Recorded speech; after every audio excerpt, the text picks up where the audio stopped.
잠언 30장 5절에서 9절까지 하겠습니다. 30장 5절에서 9절까지 읽습니다. 하나님의 말씀은 다 순전하며 하나님은 그를 의지하는 자의 방패시니라.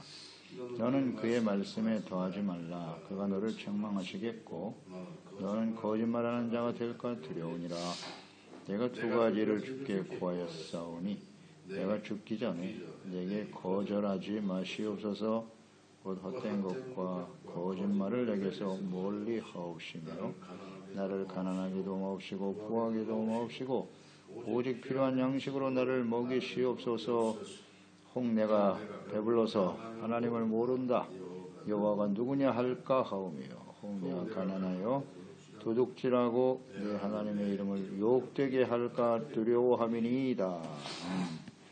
하나님을 의지하는 지혜의자의 기도. 죄 가운데 태어난 사람은 하나님께서 지혜와 계시형을 영으로 감동하여 주시지 않으면 하나님과 또 그분의 말씀을 알 수도 없고 하나님을 경외할 수가 없는 것이죠. 그래서 누구나 하나님 앞에서 자신의 무지함을 고백하는 것, 이것이 이제 겸손이죠. 겸손한 자세를 가지고 살아가는 사람이 지혜로운 사람입니다. 이 아골의 잠언은 하나님의 말씀을 대하는 태도에 대해서 잘 가르쳐주고 있어요. 5절에 하나님의 말씀은 다 순전하며 하나님은 의지하는 자의 방패가 되어주신다 그랬어요. 그러니까 자신의 무지함과 연약함을 고백하는 겸손한 자는 하나님의 말씀이 순전하고, 그러니까 순전하다고 하는 것은 아주 순결하고 완전하다는 뜻이겠죠. 그것을 사모하는 자가 되는 것이에요. 자신이 무지하고 연약하다. 그러니까 완전하신 하나님의 말씀을 믿고 의지할 수밖에 없다. 자연스럽게 나타나는 모습이겠죠. 하나님의 말씀을 통해서 완전하시고 순결하신 하나님을 알게 되면 그 하나님을 믿고 의지하는 자가 될 것이고 하나님은 그런 사람들의 방패가 되어 주신다. 그들을 보호하고 지켜주신다는 것이죠. 매우 중요한 지혜로운 고백이에요. 무엇이 우리의 방패가 되어주는가? 어떤 것이 우리의 삶을 보호하고 지켜줄 것이라고 생각하고 살아가는가? 하나님을 알지 못하는 사람들은 연약한 자신의 힘을 의지하죠. 완전하지 못한 것들을 잠시 있다 사라질 수밖에 없는 썩어질 것들을 믿고 의지하며 살아갈 수밖에 없겠죠? 그러나 시간이 지나면서 이게 우리의 인생을 지켜주지 못하는구나. 보호해 줄 수 없다는 사실을 깨닫게 되겠지요. 그래서 인생이 허망하게 되는 겁니다. 사람을 의지하거나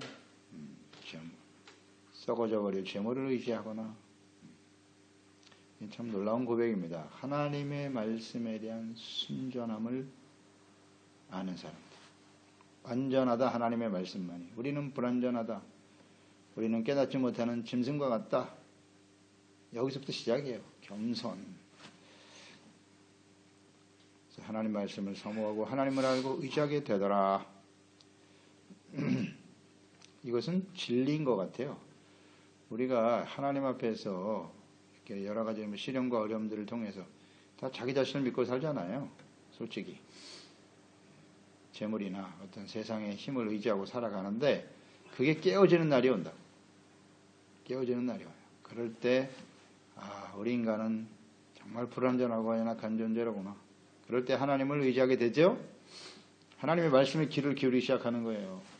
그래서 하나님을 알면 의지하게 되고 이런 수순을 밟게 되는 거죠.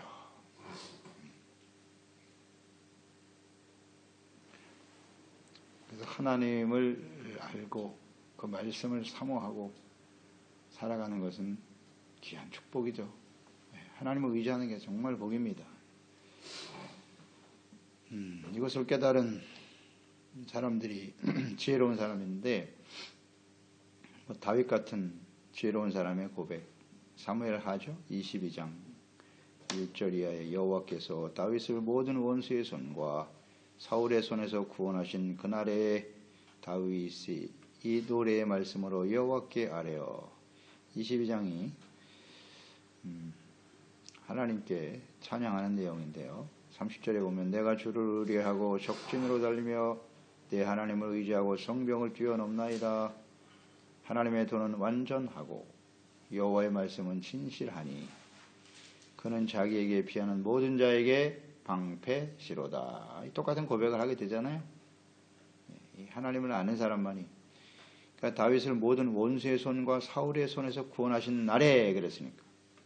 다윗이 사울에게 쫓겨서 많은 시련과 고난의 시간을 지나면서 그가 경험하고 깨달은 바예요.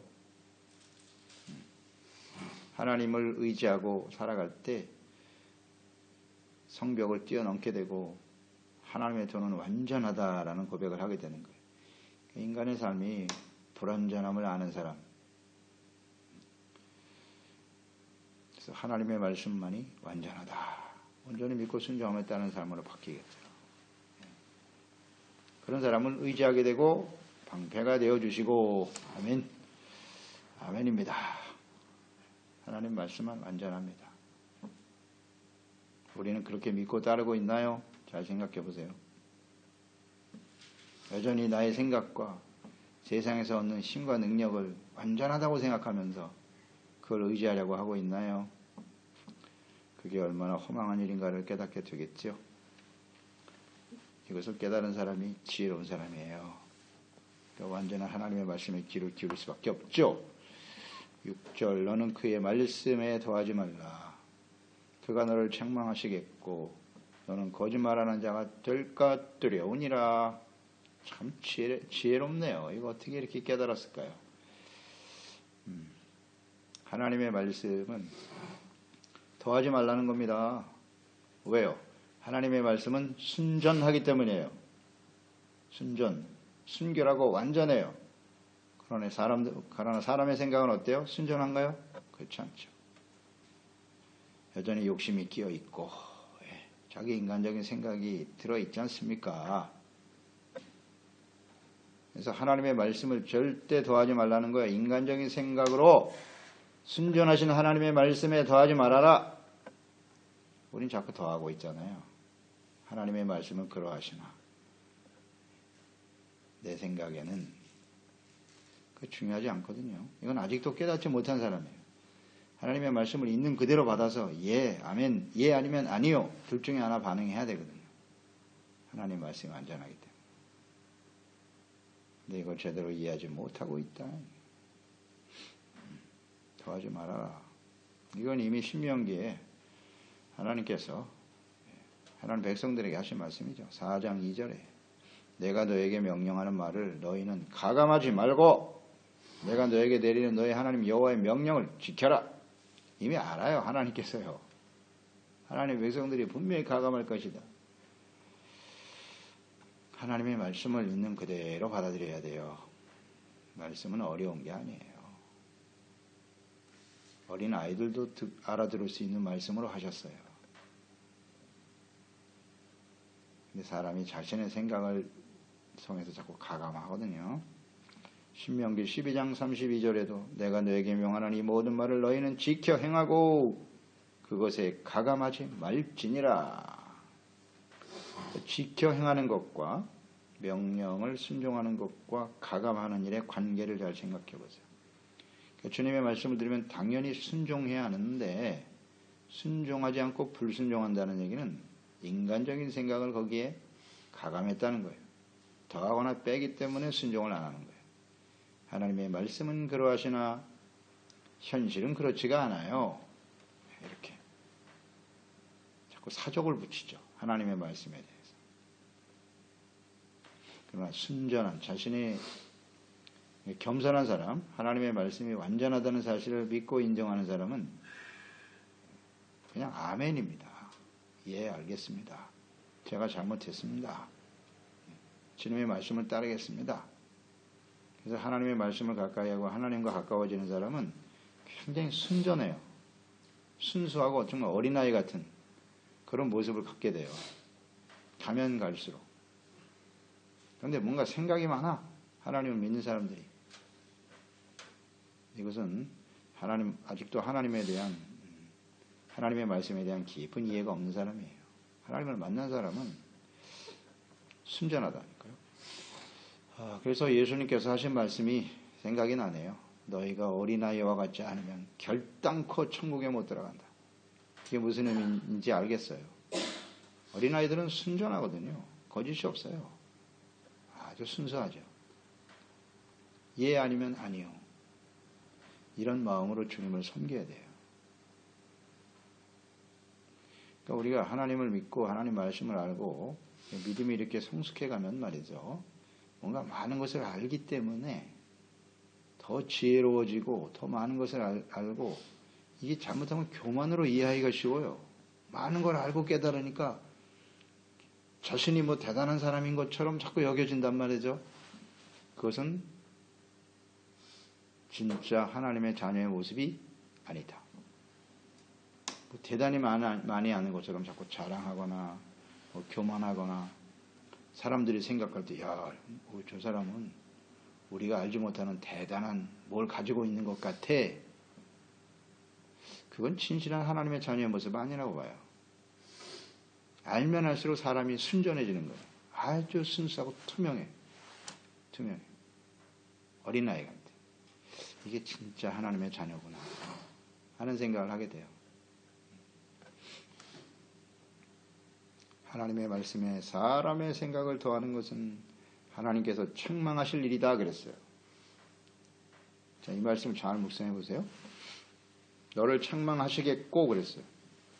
자, 우리가 하나님의 말씀을 통해서 이렇게 책망을 들어야 될 이유는 무엇인고? 하나님의 말씀이 책망으로 우리에게 다가오는 이유는 무엇일고? 이거 관련이 있지 않겠어요? 하나님의 말씀에 자꾸 더한다고 나의 생각을요. 그러니까 하나님이 책망하시는 거예요. 그래도 말을 안 들으니까 하나님께서 징계하시는 거고요. 그렇지 않나요? 네 생각이 틀렸어. 하나님의 말씀을 따르라고. 그런 메시지 아닐까요? 뭐 자꾸 더해요. 인간적인 생각을. 책망하신다고요. 또 우린 그런 소지가 아주 강한 사람들이고요. 저희들은요. 당연히 책망과 훈계가 필요하겠죠. 이 고백이 이렇게 쉽게 받아들여지지가 않네요. 쉽지 않아요. 이거 완전 정말 하나님의 말씀이 순전한가? 이 질문을 한번 잘 해보세요. 내가 그렇게 믿고 있는가? 또 더 나가서 거짓말하는 자가 되는 것이다. 하나님의 말씀을 더하면 거짓말하는 거예요. 그러니 우리가 거짓말을 얼마나 많이 하고 살면서도 그게 거짓말이라는 사실을 모르고 있다는 거잖아요. 자꾸 말씀을 더해요. 거짓말을 우리가 많이 하는구나. 그래서 하나님의 말씀을 자신의 이익이나 잘 묵상해 보세요. 자신의 이익이나 어떤 유불리 이런 것으로 자꾸 적용을 시키려고 그래요.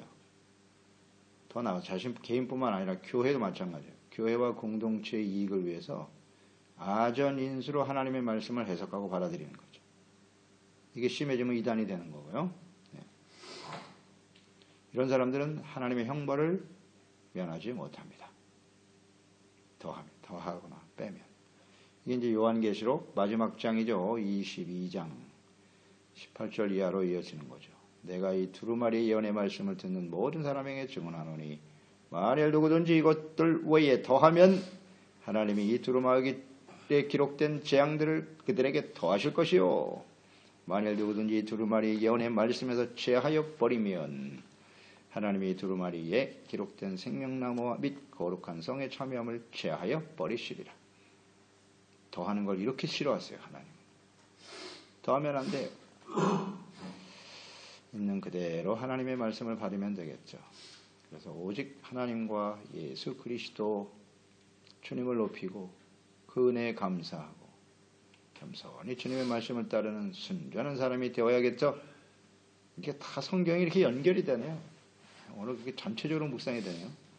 순전하고 어린아이 같은 사람이 천국 가겠구나. 뭔가 자신의 생각이 많아요. 우리가 그렇다고요. 우리가 그래요. 주님 말씀하시면 그냥 아멘 하면 될 텐데 잘 안 돼요. 뭘 좀 안다고 생각하면서 그냥 성경을 여기저기 땡겨서 끌어맞추고 말이죠. 잘못하면 성경 말씀을 들이대면서도 거짓말하는 수가 있다고요. 잘못 해석하면 그게 거짓말이 되는 거니까. 이런 부분이 우리가 좀 조심해야 될 부분이에요. 7절 내가 두 가지를 주께 구하겠사오니 내가 죽기 전에 내게 거절하지 마시옵소서.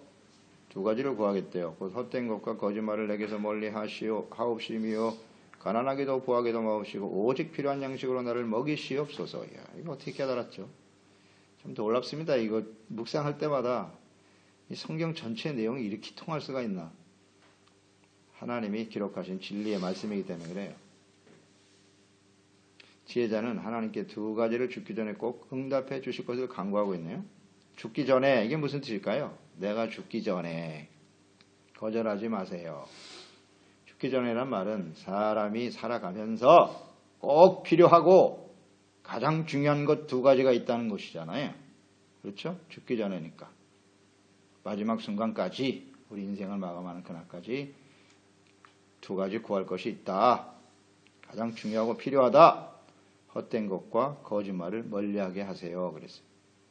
그러니까 순전한 하나님의 말씀 앞에서 자신이 얼마나 연약하고 범죄할 수밖에 없는 부패하고 교만한 자임을 깨달은 사람의 기도라고요. 그렇죠? 오직 하나님을 믿고 의지하는 것이 복임을 깨달은 자의 기도겠죠. 자신의 부패성을 너무나 잘 알기 때문에. 그래서 헛된 것과 거짓말을 멀리하게 하세요. 이 헛된 것이라고 하는 히브리 원어의 단어는 샤브라고 하는 단어인데 그 뜻이 뭐냐면 파멸, 교활 이런 의미를 가진 단어인데 이 샤브라고 하는 단어는 대부분 다 우상숭배의 무익함을 의미하는 것과 연관해서 쓰여졌어요. 인간의 교만, 부패, 탐심, 하나님보다 자기 자신을 위한 욕심과 교만을 앞세우는 것, 자기를 위하여가 다 우상숭배잖아요. 이게 헛된 것이에요. 헛된 것이다. 그러니까 인간의 부패성에 대한 기도잖아요. 헛된 것, 거짓말하지 않도록. 이렇게 거짓말은 위에 선행절과 연결하면 되겠죠. 하나님의 말씀을 가감하려고 하는, 자신의 생각으로 이렇게 자꾸 합리화시키려고 하는 이런 거짓말하지 않게 해달라고 기도하는 거예요. 그죠? 순전하게 하나님 말씀 앞에 아멘 하게 하시고 인간의 정욕과 교만을 앞세워 하나님께 범죄하는 일이 없게 해주세요. 그 헛된 일을 가치 있는 일로 여기는 것처럼 어리석고 미련한 일이 어디 있겠습니까? 그런 기도 아닌가요? 참 지혜를 깨달은 자의 솔직하고 진실한 기도네. 우리 이런 기도를 드리고 있나 한번 묵상해 보시고요. 또 하나는 오직 필요한 양식으로 먹이시옵소서. 이거 기도하고 있네요. 가난하게도 말고 부하게도 말게 해주세요. 그러니까 욕심을 위해서 구하는 자가 되지 않도록. 이것은 뭐 주기도문과 일맥상통하죠. 예수님께서 가르쳐 주신 기도와 나의 뜻이 아닌 하나님의 나라 하나님의 뜻이 이루어지기를 바라고요. 그리고 일용할 양식을 주옵시고 평생 먹을 양식을 위해서 구하는 게 아니에요. 많은 양식을 쌓아두고 그런 기도가 아닙니다. 일용할 양식, 매일매일 필요한 양식을 하나님께로부터 공급받을 수 있도록. 이 말씀이 이 잠언서 30장 말씀과 통하는구나. 그런 뜻이로구나. 이게 일용할 양식을 구한다는 의미는 나를 가난하게도 마옵시고 부하게도 마시옵소서라는 기도로구나. 이해가 되네요. 연결하니까 바로 정리가 되네요. 그런 뜻이에요. 우리는 일용할 양식을 구하면서 평생 먹을 걱정 없게 해주세요. 이런 뜻인 것처럼 이해하려고 하는데 잘못하면 부를 위한 기도로 연결하기 싶은데 그렇지 않아요. 부도 아니고 가난도 아니고 삶에 필요한 것을 그날그날 채워주시는 은혜. 이걸 구하는 기도가 되어야 하는구나. 왜 그래야 하는가? 9절에 혹 내가 배불러서 하나님을 모른다. 여호와가 누구냐 할까 하오며 잘 알고 있네요. 혹 내가 가난하여 도둑질하고 내 하나님의 이름을 욕되게 할까 두려워함이니이다. 부하고 배부르게 되면요 하나님을 모른다 하게 된다. 하나님이 누구시지? 하나님을 잊어버려요. 하나님의 은혜를 잊어버리고. 이게 인간의 부패성이다. 이거 어떻게 깨달았죠? 이게 하나님의 지혜를 얻은 사람은 이것을 깨닫게 되는 거예요. 깨닫게 돼요. 그게 두렵다 그랬어요. 두렵다고요. 그렇게 되는 거예요, 사람들은. 부하게 되면. 계속 묵상되는 바죠? 100%입니다. 이거는 뭐 진리니까요. 그러니까 이런 기도를 드리는 거예요. 사람은 그렇게 될 수밖에 없다는 겁니다. 그렇기 때문에 우리는 끊임없이 기도하는 거예요. 놀라운 깨달음입니다. 100% 부패합니다. 이런 기도를 하나님께 드리지 않는 한, 그래서 그 부와 재물이 내가 아니라 하나님이 주신 능력을 주신 것이고 내 것이 아니라 하나님의 것이라는 사실을 깨닫고 하나님과 이웃을 위해서 부지런히 나누면 되겠죠. 그렇지 않으면 반드시 부패합니다. 보하려고 하는 자는 많은 시험과 올무에 빠지고 결국 믿음에서 떠나게 되는 거예요. 너무 가난하면 또 도둑질하게 되죠. 이것도 진리예요. 가난해 보지 않은 사람 몰라요. 한 끼 먹을 양식이 없어서 고민하게 될 때요. 많은 죄악의 유혹이 다가와요. 무슨 짓이라도 해서 먹고 살아야 되지 않을까? 그래서 불의한 방법을 생각을 자꾸 해낸다니까요. 그래서 결국 손이 가는 거예요. 도둑질하게 되고 하나님의 것도 도둑질하고 그래요. 너무 가난하면요. 하나님의 것 11조 드리는 거 쉽지 않아요. 너무 많아도 못 내고요. 너무 없어도 못 내는 거예요. 이거 내면 내가 당장 살 수가 없다고 생각하는데 어떻게 됩니까? 그러면. 그래서 할 수 없이 도둑질하게 되는 거예요. 나중에 제가 더 많이 주시면 그때 할게요. 굉장히 위험한 생각이죠. 그러다가 인생 끝날까 봐 그게 두려운 거지. 그런 거예요. 사람은 어쩔 수 없어요. 그래서 이런 기도를 하나님께 드리게 되는 것이고요. 이건 뭐 이미 신명기에 하나님께서 하신 말씀이에요. 하나님 백성들에게. 신명기 8장이죠. 11절이야. 내가 오늘 내게 명하는 여호와의 명령과 법도와 규례를 지키지 아니하고로 넘어간다. 왜 안 지킵니까? 내 하나님 여호와를 잊어버리지 않도록 삼가라. 왜 잊어버립니까? 내가 먹어서 배부르고 아름다운 집을 짓고 거주하게 되며 또 내 소와 양이 번성하며 내 은금이 증식되며 내 소유가 풍부하게 될 때에 내 마음이 교만하여 내 하나님 여호와를 잊어버릴까 염려하노라. 이 말씀이 현실화됐죠. 이 하나님의 말씀은 진리거든요. 그대로 된다는 거예요. 나하고는 상관이 없다가 아니라 우리도 그렇게 됩니다. 그렇게 돼요. 이스라엘과 우리가 다르다고요? 그렇지 않아요. 교만해져요. 부하면 교만해지고요. 교만의 의미가 뭔지 아시죠? 하나님보다 자기 자신, 능력, 재물 이런 걸 더 의지하게 되는 거니까. 그런 게 교만이죠. 그게 부패해 가면 헛된 것, 샤브에 빠지는 거예요. 그게 우상숭배입니다. 그래서 거짓말하게 되고요. 하나님을 더 믿고 의지하지 않게 되겠죠. 이것이 두렵다는 거예요. 이런 두려움을 가지고 항상 겸손한 자세로 하나님 앞에, 하나님 말씀 앞에 설 수 있는 사람. 이게 지혜로운 사람이죠. 무엇이 우리의 방패가 되는고 하나님의 말씀을 아주 순전하게 받아들여요. 아멘. 받아들이고 예, 그 말씀대로 하겠습니다. 이런 사람 지혜로운 사람이죠. 기도하겠습니다. 하나님 아버지, 오늘도 주님의 말씀을 통해서 우리가 하나님과 그 말씀에 대한 태도가 어떠해야 하는가 다시 한번 깨우쳐 주시니 감사합니다. 우리가 하나님을 알고 그 말씀을 들을 수 있다고 하는 것이 이미 큰 축복이죠. 우리는 스스로 하나님과 그 말씀을 이해할 수 없어요. 우리의 능력으로는. 우리에게 지혜와 계시형을 주시고 예수 그리스도 안에서 우리의 영을 살려주셔서 심령을 새롭게 하심으로써 하나님을 알고 그 말씀을 순전한 말씀으로 받아들여서 하나님 말씀은 완전해요. 우리 인간의 생각은 우리의 마음은 부패하죠. 욕심에 이끌리고 철저하게 자기 중심, 자기 이익을 중심으로 해서 생각하게 되죠. 하나님의 말씀을 순전하게 받아들여서 아멘으로 따르는 저희들이 될 수 있도록 도와주세요. 절대로 하나님의 말씀 앞에 나의 인간적인 생각을 더하지 않게 도와주시옵소서. 그것은 책망의 대상이요 거짓말하는 것이라 그랬습니다. 맞습니다, 아버지. 우리가 이런 거짓말을 얼마나 많이 하며 살아가고 있었는지 다시 한번 말씀을 통해서 깨우쳐 주시고 바로잡아 주시옵소서. 우리의 삶에 부하게도 마시고 가난하게도 마시고 우리의 부패성을 얼마나 잘 알기 때문에 일용할 양식을 주심을 그저 감사하고 만족할 줄 알며 하나님과 이웃을 위해서 하나님이 주신 것임을 알고 작은 것부터 실천하고 나눌 수 있는 저희들의 삶이 되게 해주세요. 하나님을 믿고 의지하는 것이 가장 큰 축복입니다. 그럴 때 하나님께서 우리의 방패가 되어주시고 우리 삶을 가장 안전하고 확실하게 지켜주시기 때문이죠. 이와 같은 마음이 죽기 전에 우리 인생 마감하는 그날까지 늘 겸손한 자세로 기도하고 주님을 의지할 수 있는 저희들이 되게 하소서. 예수님의 이름으로 기도드리옵나이다. 아멘. 잠언 30장 5